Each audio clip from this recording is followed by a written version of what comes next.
Wars have shaped the course of history, altering borders, toppling empires, and redefining societies.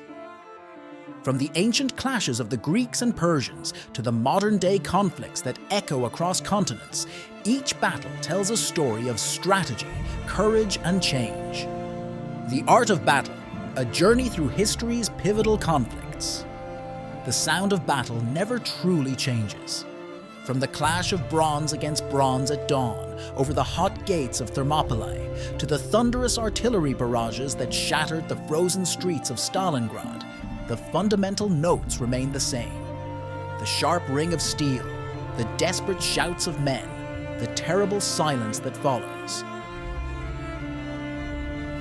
What changes is merely the orchestration, the instruments of war that humans devised to perform this most ancient of symphonies. In the long march of human history, battles stand as pivotal moments when the slow advance of time suddenly accelerates, when the accumulation of small changes explodes into transformation. They are the fulcrums upon which civilizations teeter, the hinges upon which the doors of epochs swing. A single day of combat, sometimes a single decision, a single mistake, a single stroke of luck, can alter the destiny of nations and reshape the map of human culture. Yet despite their enormity, battles are intensely personal affairs. Every clash of armies is, in the end, a collection of individual human stories. The general moving wooden blocks across a map is also a father thinking of his children. The anonymous soldier in the ranks is a poet, a farmer, a craftsman, a lover. The grand strategies that historians study are built upon countless private fears, hopes, and decisions. This peculiar duality of warfare, its simultaneous vastness and intimacy, makes it uniquely challenging to capture in words. Too often, military histories become either bloodless catalogues of troop movements and equipment specifications, or melodramatic tales that sacrifice accuracy for excitement. The truth is that real battles are both more mundane and more extraordinary than either approach suggests. In selecting the 5 battles that form the core of this video, I sought encounters that transformed not just the outcome of their immediate conflicts, but the very nature of human society.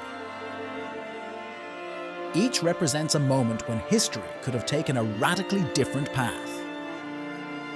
Had the Persians broken through at Thermopylae more quickly, had Charles Martel's infantry line crumbled at Tours, had the weather been clear at Waterloo, our world might be unrecognizable today. These battles span 2.5 millennia, from the ancient Mediterranean to the frozen steppes of Russia. They feature bronze swords and machine guns, chariots and tanks, kings who led from the front, and generals who orchestrated death from bunkers deep underground. Yet they are linked by common threads: the courage and frailty of the humans who fought them, the razor's edge between victory and defeat, and their profound impact on the world we inherit. As we examine these crucibles of human conflict, we'll explore not just what happened, but why it mattered, and continues to matter. We'll meet the commanders whose decisions shaped history, and the common soldiers whose valor or panic tipped the scales. We'll analyze the strategies and technologies, but also the human factors: fatigue, fear, inspiration, and luck. Most importantly, we'll see how these 5 battles, scattered across time and space, connect to form a larger story about humanity's relationship with organized violence and its consequences. The art of battle is, in the end, the art of human nature itself. Our capacity for both brutality and nobility, our ability to plan and our susceptibility to chaos, our talent for both destruction and renewal. In studying these 5 decisive encounters, we study ourselves. Let us begin our journey at a narrow pass in ancient Greece, where 300 Spartans and their allies would teach the world an immortal lesson about the power of determination in the face of overwhelming odds. The Art of Battle, a journey through history's pivotal conflicts. The Battle of Thermopylae, a defining moment in history. On a sweltering August morning in 480 BC, King Leonidas of Sparta stood at the narrow coastal pass of Thermopylae and watched the sunrise paint the Malian Gulf blood red. Behind him, 7,000 Greek warriors prepared their weapons and adjusted their armor, the bronze of their shields catching the early light. Before him lay the widening mouth of the pass that would soon host the largest army ever assembled in the ancient world. Leonidas had chosen this ground carefully, a narrow strip of land barely 50 feet wide, squeezed between steep mountain cliffs and the sea. Here, in this brutal funnel of rock and salt water, the fate of Western civilization would be decided. The Persian army approaching his position was so vast that, according to Herodotus, its troops drank entire rivers dry as they marched. Modern estimates suggest King Xerxes commanded between 100,000 and 150,000 combat troops, a far cry from the millions claimed in ancient sources, but still an overwhelming force that dwarfed anything the Greeks could muster. The Persians were not just numerous, they represented the most sophisticated military machine of their age, drawing elite warriors from 23 different nations within their empire. Yet Leonidas had reason for confidence. The Greeks had spent generations practicing warfare as an art form, and the Spartans represented its highest expression. From age 7, Leonidas and every other Spartan male had been subjected to the agauge, a brutal training regime that turned boys into the ancient world's most formidable warriors. The 300 Spartans he had brought with him were not merely soldiers. They were professionals who had dedicated their entire lives to the mastery of combat. More importantly, they had something the Persian army, for all its size and splendor, fundamentally lacked. They were fighting for their homes, their families, and a way of life. The Persians were fighting for glory and gold. The Greeks were fighting for survival. The battle began with an act of psychological warfare that backfired spectacularly. Xerxes, perhaps hoping to avoid bloodshed, sent envoys to demand the Greeks surrender their weapons. Leonidas's famous reply, "Come and take them, Molon Lay," became immortal precisely because it captured the essential spirit of the Greek resistance: defiant, laconic, and utterly committed. For 2 days, the Persians hurled themselves against the Greek position, and for 2 days, they were repulsed with staggering losses. The narrow pass negated their superior numbers, forcing them to advance in a confined space where the Greeks' longer spears, heavier armor, and superior training proved decisive. Even the elite immortals, Xerxes' personal guard, failed to break through. The Persian king, watching from his golden throne on a nearby hillside, reportedly leaped to his feet 3 times in rage as he watched his troops being slaughtered. But wars are rarely won by heroism alone. On the night of the second day, a local Greek named Ephialtes, whose name would become synonymous with nightmare in Greek, approached the Persian camp. For the promise of wealth, he revealed the existence of a mountain path that could be used to outflank the Greek position. Xerxes immediately dispatched troops along this route. At dawn on the 3rd day, Leonidas learned his position would soon be surrounded. He faced a crucial decision that would echo through history. The main Greek army was retreating south to defend the Isthmus of Corinth. He could withdraw his forces and preserve them for that battle. Instead, he chose to stay with his 300 Spartans and about 700 Thespians who volunteered to remain. Their sacrifice would buy time for the rest of Greece to prepare its defenses. What followed was not a battle, but a last stand of extraordinary determination. Knowing death was certain, the Greeks abandoned their defensive position and charged into the Persian army, seeking to kill as many enemy soldiers, particularly officers, as possible before being overwhelmed. Leonidas fell early in the fighting. His men fought over his body with such ferocity that they drove back the Persians 4 times before finally succumbing to arrows and spears from all sides. When it was over, Xerxes ordered Leonidas's head cut off and displayed on a pike, an unusual act of desecration that suggests how deeply the Spartans' resistance had shaken. He had won the battle, but at a terrible cost. More importantly, he had been delayed just long enough for Athens to evacuate its population and prepare the naval strategy that would ultimately defeat him at Salamis. The physical monument marking the battlefield today is deceptively simple. A bronze statue of Leonidas and a laconic inscription reading, "Go tell the Spartans, stranger passing by, that here, obedient to their laws, we lie." But the true monument to Thermopylae exists in its lasting influence on Western military tradition and political philosophy. The battle crystallized a fundamental contrast between East and West that would shape 2 millennia of history. The difference between subjects and citizens, between people who fight because they are compelled to, and those who fight because they choose to.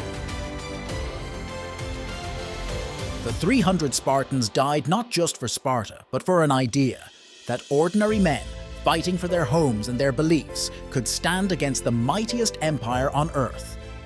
This idea would echo through history, inspiring resistance movements from the American Revolution to the Warsaw Uprising.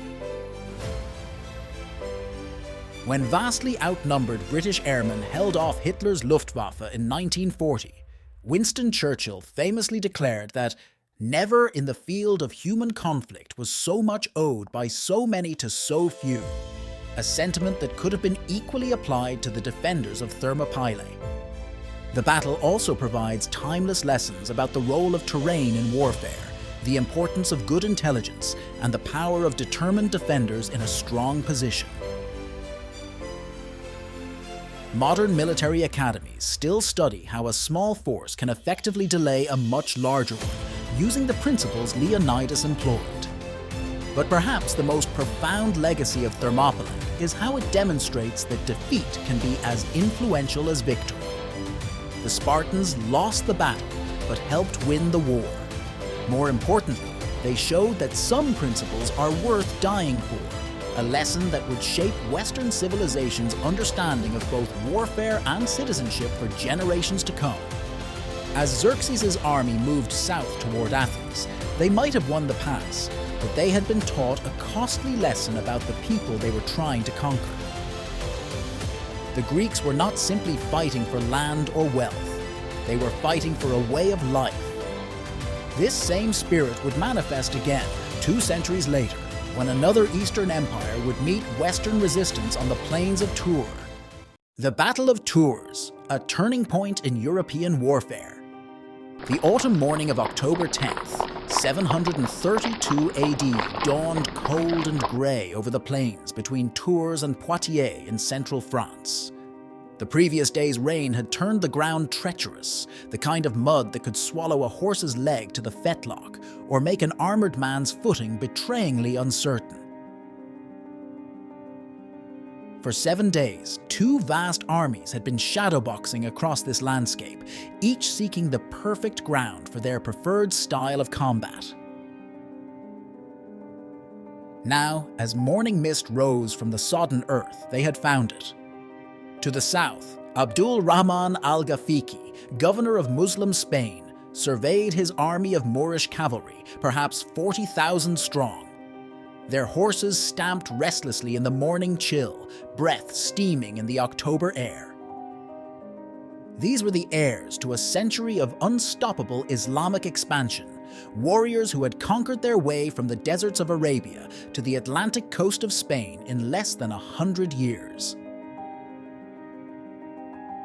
Their triumphant advance seemed as inevitable as the tide. Facing them stood Charles, later called Martel, the Hammer, with his army of Frankish infantry. Unlike the Muslims' rapid conquest, Charles had spent decades methodically building his power, training a professional corps of infantry that could stand against mounted warriors. His men were arranged in a dense phalanx formation that would have looked familiar to the Spartans at Thermopylae. A wall of shields and spears designed to break the charge of a superior force. The stakes could not have been higher. Behind Charles lay the wealthy monasteries of Tours, the heartland of Christian France, and the mostly undefended territories stretching all the way to the English Channel. Behind Abdul Rahman lay the rich provinces of Muslim Spain and a century of unbroken victories. This was more than a battle for territory. It was a collision between two expanding civilizations, each believing they had a divine mandate to rule. The morning began with Muslim probing attacks, small groups of cavalry testing the Frankish lines for weakness. Charles had positioned his men on a ridge between two forests, using the terrain to protect his flanks, just as Leonidas had used the geography of Thermopylae. The Muslims found no weak points, no gaps to exploit. Each probe was met with a bristling wall of spears and a discipline that shocked the Moorish riders. Abdul Rahman faced a commander's nightmare. His cavalry needed room to maneuver, to build up the momentum that made their charges so devastating. The packed Frankish formation denied them this space. Worse, the muddy ground robbed his horses of their sure footing. But he had little choice. His army had been living off plunder, and a long siege would starve them. He had to attack. Around mid-morning, he ordered a full assault. The Muslim cavalry charged in waves, their battle cries mixing with the thunder of hooves. The sound must have been terrifying. Tens of thousands of mounted warriors bearing down on the Frankish lines. But Charles's men held firm. Their formation, which chroniclers described as a wall of ice, absorbed charge after charge. The packed infantry formation turned the Muslim army's greatest strength, its mobility, into a liability. Horses wouldn't willingly impale themselves on spears, and the few riders who did break through found themselves isolated and quickly overwhelmed. As the day wore on, word spread through the Muslim ranks that some of their raiders had found the Frankish camp and were looting it.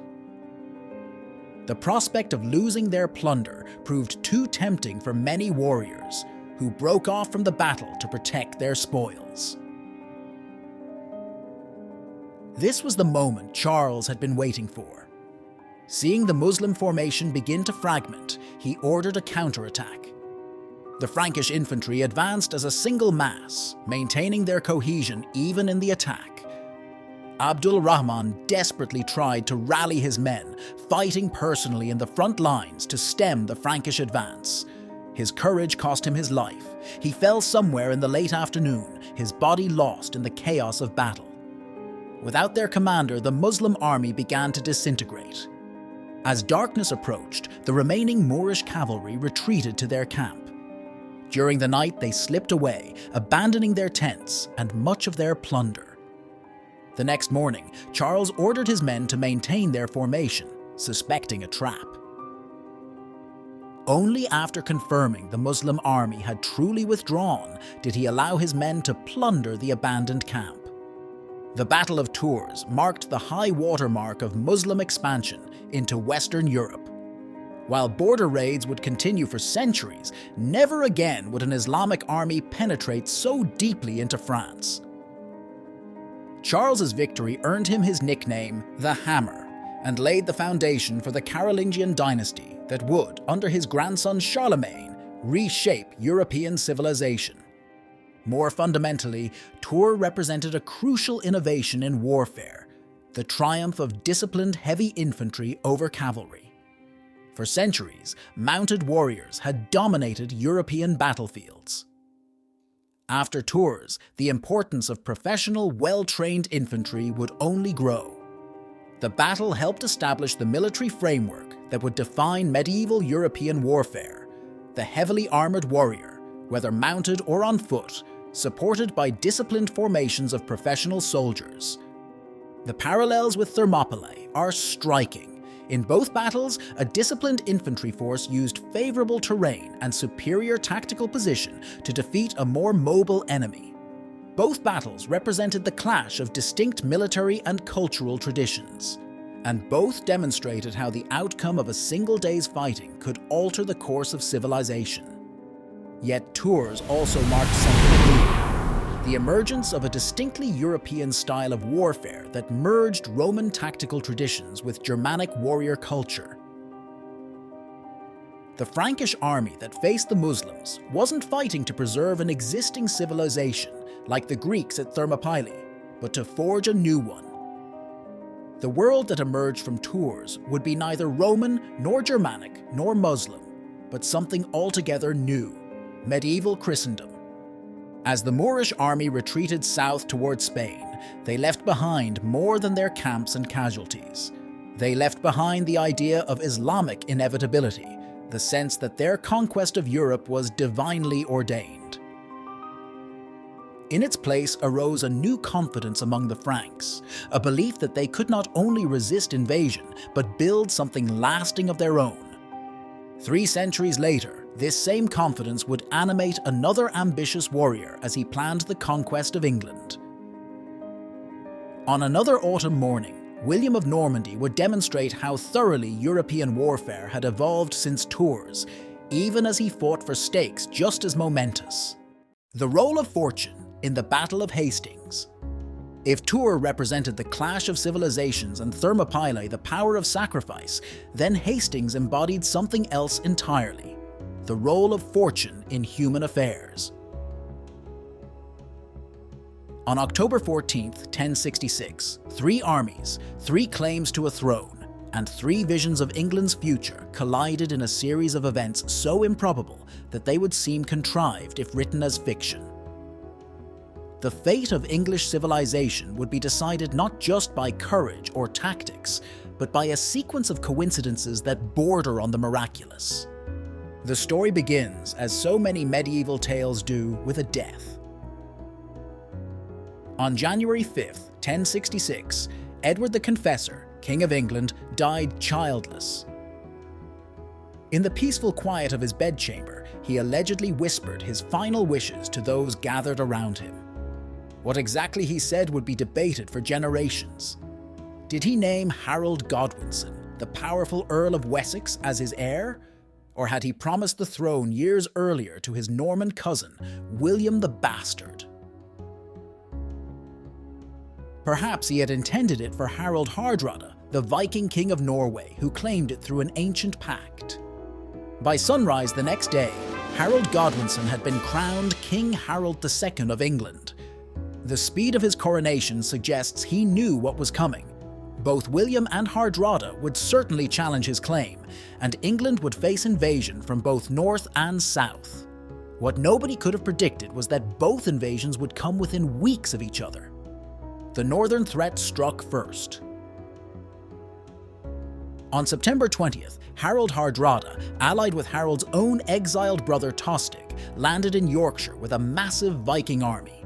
Harold force-marched his army north with stunning speed, covering nearly 200 miles in just 4 days, and caught the Vikings by surprise at Stamford Bridge. The battle was decisive. Both Hardrada and Tostig fell, and the Viking Age in England effectively ended that day. But even as Harold's men were celebrating their victory, William of Normandy was landing on the south coast with an army of 7,000 men. For weeks, contrary winds had kept his invasion fleet trapped in Normandy.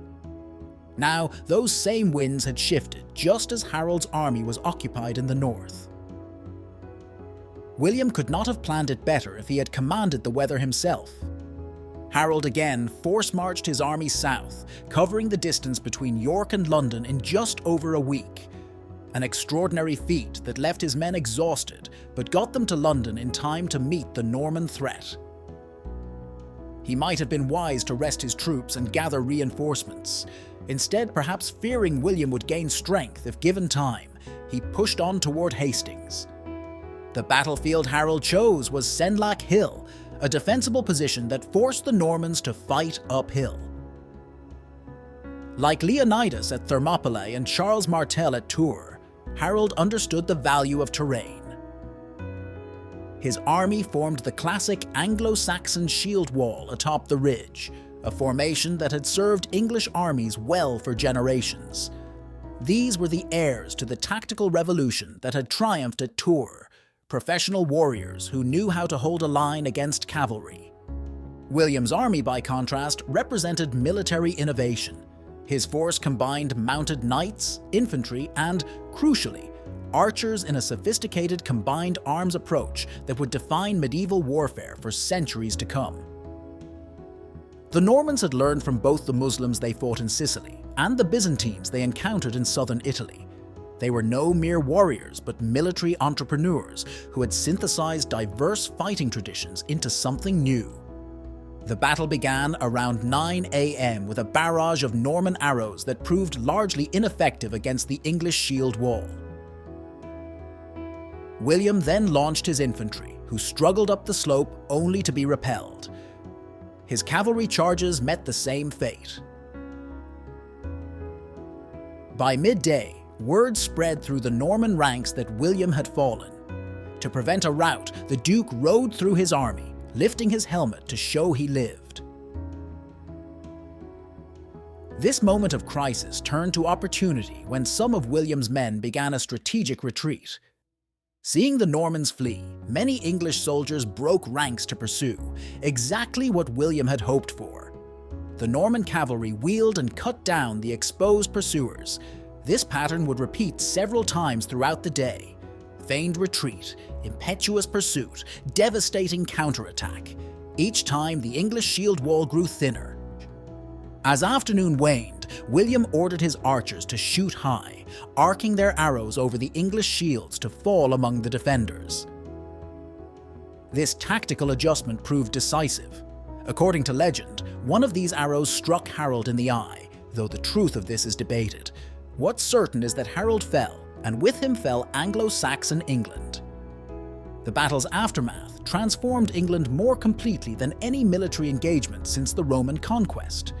William's victory didn't just change England's ruling dynasty, it revolutionized English society, language, and culture. Norman French became the language of power, while English remained the tongue of the common people, creating the unique linguistic heritage that would later allow Shakespeare to draw on both Germanic and Romance vocabularies for his linguistic masterpieces. The Normans introduced feudalism in its most developed form, replacing the Anglo-Saxon social structure with a more rigid hierarchy. They built castles across the landscape, replacing wooden fortifications with stone structures that would define English architecture for centuries. They reorganized the church, reformed the legal system, and conducted the first comprehensive census of a European country, the famous Domesday Book. The Battle of Hastings is commemorated in one of history's most remarkable artifacts, the Bayeux Tapestry, a 230-foot-long embroidered chronicle that tells the story of the Norman conquest through 70 scenes of astonishing detail. This medieval masterpiece provides us with invaluable information about 11th century warfare, from the types of weapons used to the construction of ships and the nature of armor. The battle's influence extends far beyond medieval times. The Norman conquest created the England that would later build the British Empire, a hybrid culture that combined Nordic efficiency with French sophistication. The English language it helped create would become the global lingua franca. Even English common law, which forms the basis of legal systems throughout the English-speaking world, emerged from the fusion of Anglo-Saxon and Norman legal traditions. Yet for all its momentous consequences, Hastings hinged on chance as much as skill. Had the winds delayed William for a few more weeks, had Harold rested his army longer, had that apocryphal arrow flown a few inches wide, history might have taken a very different course. It's a reminder that even the most profound historical changes can turn on fortune's wheel. 7 centuries later, another battle would hinge on similar quirks of weather and timing. On the fields of Waterloo, rain and mud would once again help determine the fate of nations. Waterloo, the end of an era. June 18th, 1815, began with silence. The heavy rains that had drenched Belgium for days had finally ceased, but they left behind a sea of mud that would shape the destiny of Europe. Napoleon Bonaparte, who had spent his career mastering the science of artillery, watched dawn break over the sodden field and knew his guns would struggle in the mire. Like William at Hastings or Xerxes at Thermopylae, he was about to learn how geography and weather could overthrow the grandest military genius. This was not meant to be the decisive battle. Napoleon's plan, brilliant in conception, had been to drive a wedge between the British and Prussian armies, defeating each separately, as he had so often done to his enemies. 2 days earlier, he had nearly succeeded, pushing the Prussians back at Ligny, while Marshal Ney engaged the British at Quatre Bras. But now his enemies had united their forces. Wellington had positioned his army perfectly along the Mont Saint-Jean ridge, and the Prussians under Blücher were approaching from the east. Time was no longer Napoleon's ally. The French emperor was not the man he had been. At 46, he had aged visibly since his exile to Elba. The dynamic leader who had once gone days without sleep now dozed at crucial moments. His legendary health had declined. He suffered from hemorrhoids so severe he could barely sit on his horse. Yet his reputation still inspired terror in Europe's crowned heads. In the 100 days since his return from exile, he had rallied France to his banner and nearly succeeded in dividing the coalition against him. Facing him across the muddy fields was Arthur Wellesley, Duke of Wellington, a man whose methodical nature stood in stark contrast to Napoleon's improvisational genius. Where Napoleon sought decisive battle, Wellington preferred careful preparation. Where the French emperor inspired with charisma, Wellington commanded through precision. He had chosen this ground carefully, knowing every fold and ridge from his studies at the Royal Military Academy. Now he had positioned his 68,000 men behind the crest of a ridge, a tactic that would protect them from French artillery while concealing their true numbers. The morning delay proved costly for Napoleon. He had waited until almost 11:30 a.m. to begin his attack, hoping the ground would dry enough to move his artillery. This decision, while tactically sound, gave Blücher's Prussians crucial hours to march toward the sound of the guns. The battle opened with an assault on the chateau of Hougoumont on Wellington's right flank. Intended as a diversion, but which soon sucked in more and more French troops. At 1:30 p.m., Napoleon launched his main infantry assault against Wellington's centre-left. Columns of French infantry advanced up the muddy slope toward La Haye-Sainte-Farme, their drummers beating the Passo de Charge that had echoed across 100 victories. But Wellington had positioned his infantry behind the ridge crest, sheltered from French artillery. When the French crested the ridge, they found themselves facing intact British lines that devastated them with disciplined musket volleys. The battle's turning point came at 4 p.m.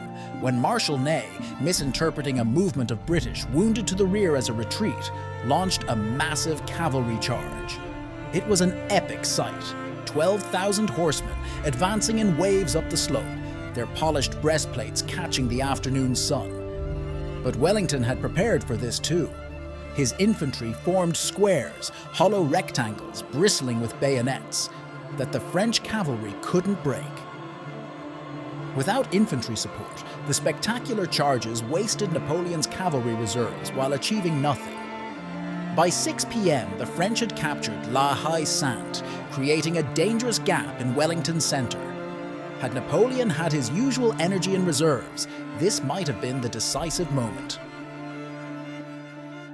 But his old guard had been drained by the futile attacks on Hougoumont, and Prussian forces under Blücher were now arriving on his right flank.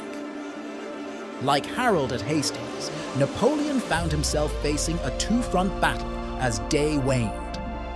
The Emperor had one final card to play. At 7:30 p.m., he committed his last reserve, the Imperial Guard, veterans of a dozen campaigns who had never known defeat. They advanced up the slope in two massive columns, their bearskin caps visible above the smoke. Wellington had prepared for this moment too. He had positioned the British Guards Division behind the ridge crest, lying down to avoid French fire. When the Imperial Guard crested the ridge, the British rose and fired devastating volleys at point-blank range. For the first time in its history, the Imperial Guard broke. The cry, "La Garde recule," the Guard retreats, spread panic through the French army. Napoleon tried to rally his men, but his very presence now sparked retreat instead of resistance. As the French army dissolved, Prussian cavalry pursued them into the gathering darkness, turning defeat into rout. The battle's cost was staggering: 25,000 French casualties, 15,000 Anglo-Allied, and 7,000 Prussian. The field was so covered with dead that Wellington wrote, "Nothing except a battle lost can be half so melancholy as a battle won." Among the dead were many of Napoleon's closest friends and most capable commanders, including Marshal Ney, who would later face a firing squad for supporting the Emperor's return. Waterloo marked more than Napoleon's final defeat. It represented the end of an era in warfare. This was the last major battle where commanders could see their entire army at once, where generals led from the front with swords drawn, where cavalry charges could still decide the day. The Industrial Revolution was already transforming warfare. In a few decades, railways would revolutionize military movement, rifles would make close order formations suicidal, and machines would begin to dominate the battlefield. The battle's influence extended far beyond military affairs. The Congress of Vienna, which had been redrawing Europe's map when Napoleon escaped from Elba, now had free rein to establish a new international order. The Concert of Europe they created would maintain relative peace for nearly a century. British power, proven decisively at Waterloo, would dominate the 19th century, spreading English influence across the globe. The word Waterloo entered the English language as a synonym for final crushing defeat. Yet the battle's legacy is more complex. It ended the age of revolutionary France, but spread French ideas and institutions across Europe. It confirmed British power, but also convinced Britain to remain aloof from continental affairs. It ended one era of warfare, even as the seeds of the next, industrial total war, were being sown. A century and a quarter later, another battle would show how completely warfare had transformed. At Stalingrad, armies of millions would clash in urban combat that would have been unimaginable to Wellington or Napoleon. The age of the gifted amateur commander, of battles decided in a single day, of warfare as a contest between individual leaders, was about to give way to something far more terrible. Stalingrad, the industrialization of apocalypse. If Thermopylae was a battle for civilization and Waterloo marked the end of an era, then Stalingrad represented something altogether different: the industrialization of apocalypse.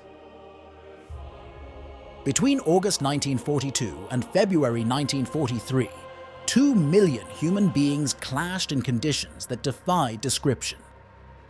The battle consumed not just armies, but an entire city, transforming urban warfare from a tactical challenge into an inferno of unprecedented scale. The city that bore Stalin's name began as Tsaritsyn, a fortress town on the Volga River where Russia's industrial might met its agricultural heartland. By 1942, it had become a sprawling industrial metropolis, its factories churning out tanks and ammunition for the Soviet war effort. For Hitler, it represented both strategic prize and symbolic target, a chance to sever Soviet supply lines while humiliating his nemesis by capturing his namesake city. For Stalin, it was a line in the sand from which the Red Army would not retreat. His order, No. 227, made this brutally clear: not one step back. The German advance began on August 23, 1942, with an air raid that turned the city into an ocean of fire. The Luftwaffe dropped more bombs on Stalingrad than they had on London during the entire Blitz. Nearly 40,000 civilians died in the first week. The survivors found themselves living in a new kind of battlefield, where the distinction between combatant and civilian, front line and rear area, day and night ceased to exist. General Friedrich Paulus led the German Sixth Army, over 270,000 men, in what began as a conventional assault, but soon deteriorated into something unprecedented. The Soviets, under General Vasily Chuikov, had learned bitter lessons from 4 years of war. Rather than trying to hold fixed lines, they adopted a strategy of hugging the enemy, staying so close that German air and artillery support became as dangerous to their own men as to the Soviets. The battle quickly fragmented into thousands of small unit actions. Every apartment block became a fortress, every factory floor a killing zone, every basement a command post. In the giant grain elevator, a single Soviet platoon held out for weeks against repeated German assaults. The Barricade gun factory saw fighting so intense that the average life expectancy of a Soviet soldier dropped to 24 hours.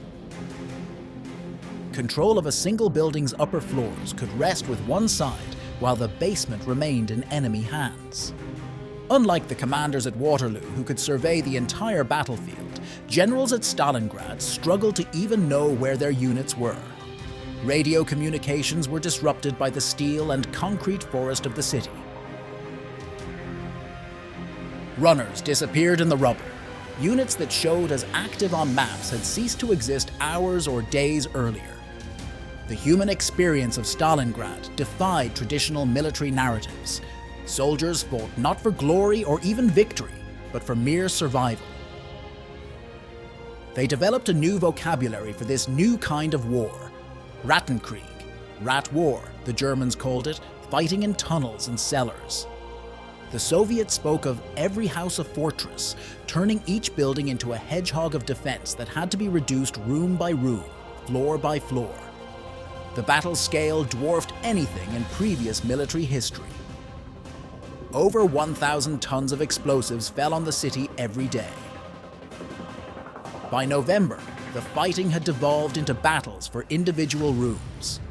One Soviet soldier recorded in his diary, "We attack a building 30 times and still can't take it. The dead pile up in the corridors." The Germans found themselves winning tactically while losing strategically, advancing at such cost in men and material that each victory brought them closer to disaster. On November 19th, the Soviets launched Operation Uranus, a massive counteroffensive that encircled the German Sixth Army. Over 300,000 Axis troops found themselves trapped in a Kessel, cauldron, as winter descended. Hitler forbade Paulus from breaking out, insisting that the army could be supplied by air, a task that would have required 700 tons of supplies daily. The Luftwaffe could deliver barely a tenth of that. What followed was a slow-motion collapse that revealed the full horror of industrialized warfare.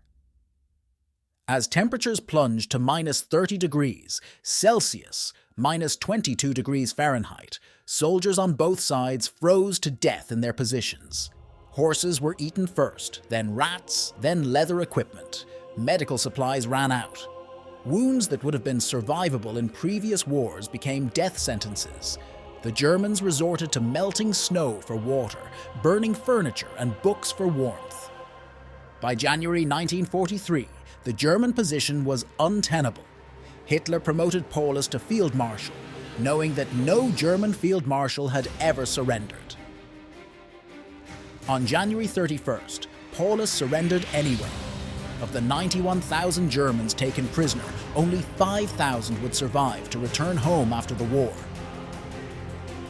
The Soviets lost over 1 million casualties, both military and civilian.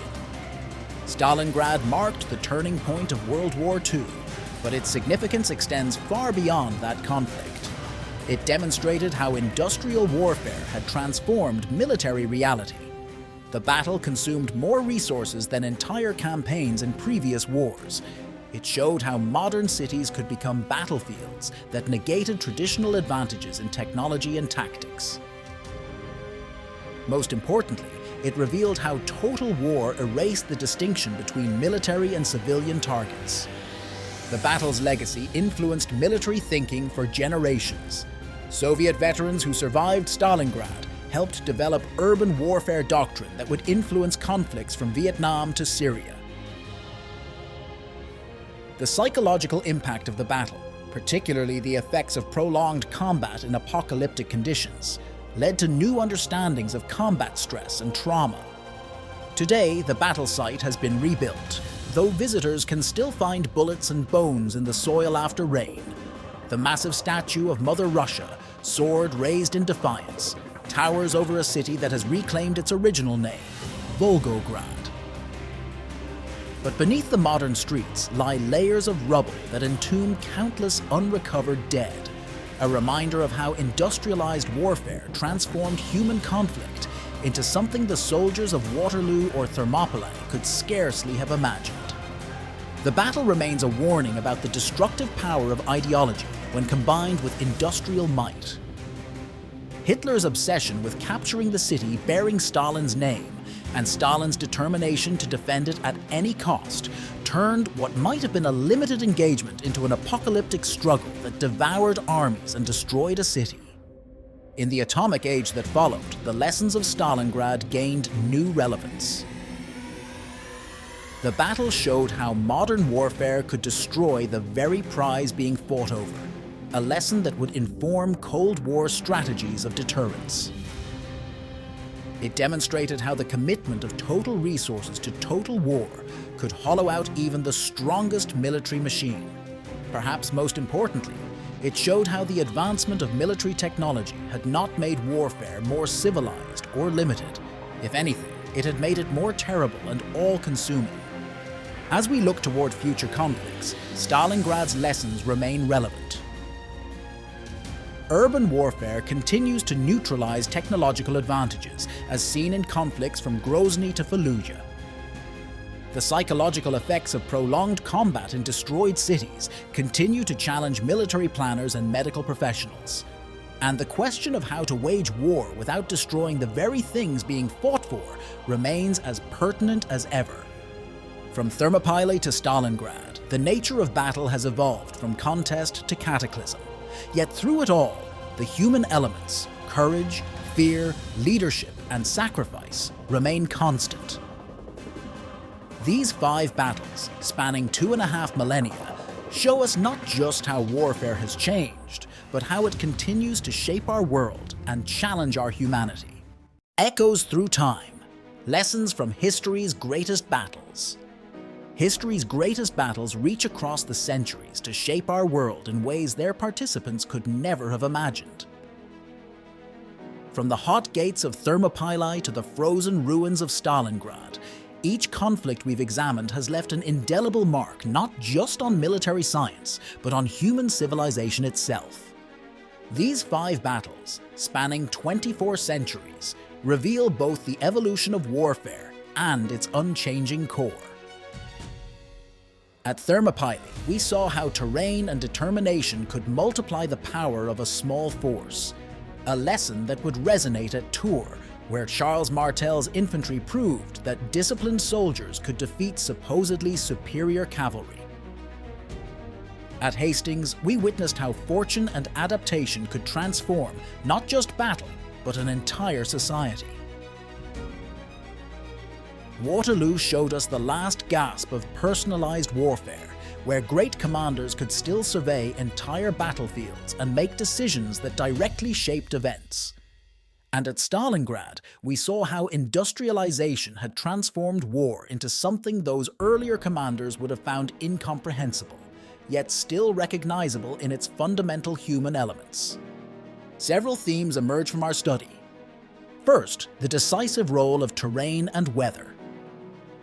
From the narrow pass at Thermopylae to the muddy fields of Waterloo, from the ridge at Hastings to the urban canyons of Stalingrad, geography has repeatedly trumped numbers and technology. Even in our age of precision weapons and satellite reconnaissance, terrain continues to shape conflict, as modern urban battles repeatedly demonstrate. Second, the impact of technological change.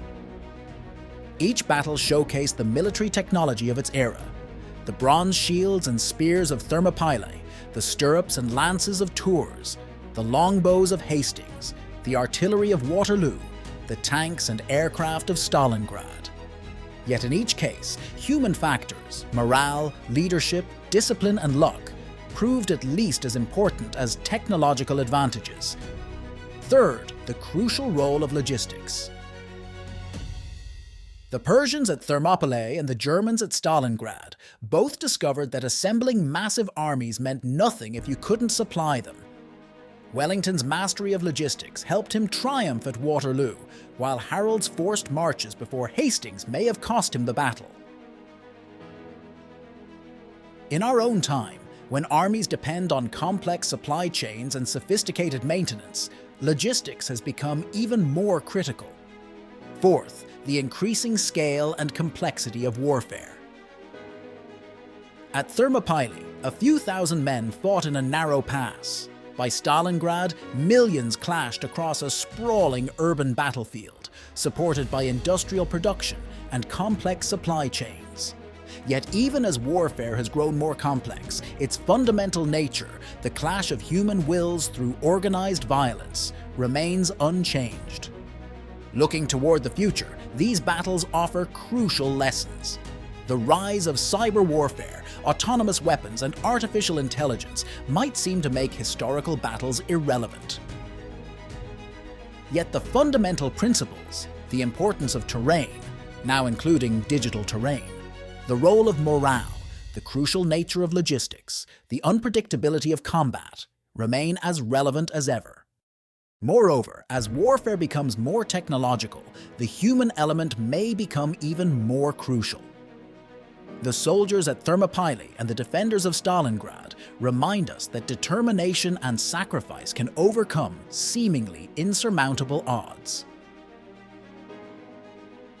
The commanders at Tours and Waterloo show how leadership and tactical innovation can multiply combat power. The transformation of English society after Hastings demonstrates how military outcomes can reshape entire civilizations. Perhaps most importantly, these battles remind us of war's terrible cost. From the 300 Spartans to the millions who suffered at Stalingrad, each conflict extracted a price in human suffering that statistics cannot capture. As warfare grows more destructive, this lesson becomes more crucial.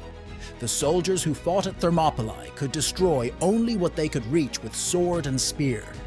Today's weapons can annihilate entire cities in moments. Yet if these battles teach us about war's horror, they also show humanity's resilience.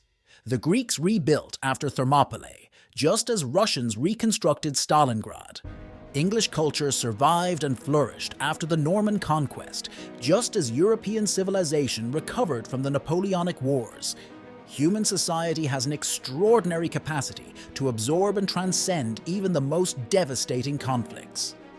As we face an uncertain future, with new forms of warfare emerging and old tensions persisting, these 5 battles offer both warning and hope. They warn us about war's unpredictability and cost, about how single decisions can have centuries-long consequences, about how technology can make warfare more terrible without making it more controllable. But they also give us hope that courage, leadership, and determination still matter, that superior force doesn't guarantee victory, that societies can survive and even grow stronger through adversity. The echoes of these battles continue to resonate. In every modern conflict, whether fought with missiles or malware, we can hear the distant clash of bronze on bronze at Thermopylae, the thundering hooves at Tours, the twang of bowstrings at Hastings, the roar of cannon at Waterloo, the urban combat of Stalingrad. As long as humans wage war, the lessons of these epic encounters will remain relevant, not just for military professionals, but for anyone seeking to understand how single days of violence can shape centuries of history.